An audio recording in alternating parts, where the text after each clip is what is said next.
gratuluję również ode mnie. Mam nadzieję, że impreza się podobała. I tak zróbcie jeszcze raz brawo!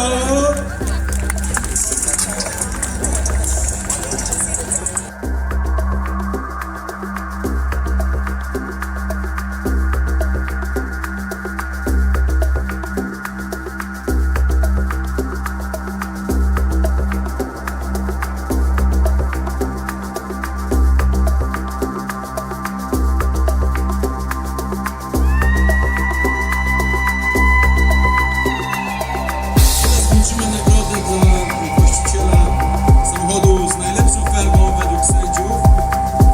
Jest to Honda del Sol z felgami Głogów'25. Zapraszamy Dragola. Brawo!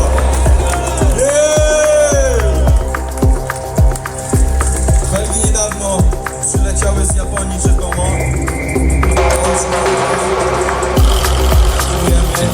Jakie masz jeszcze koło, powiedz tutaj? To są sesywy, te jedynki, 20 cali, z przodu 9,5 cala, z tyłu 11 cali. Super, bardzo dobrze to siedzi, całość. Prowadzi się tak samo dobrze, jak wygląda? Nie ma traku. Dzisiaj usłyszałem to też od właściciela 300 Zaniksa, że no jak chociaż po drogę, to nie ma co w ogóle się ruszać, nie? Za dużo ma, trzeba przeszczepić na następnego. Abukazi koi do kayene Daramani kasi koi do kayene O, takie...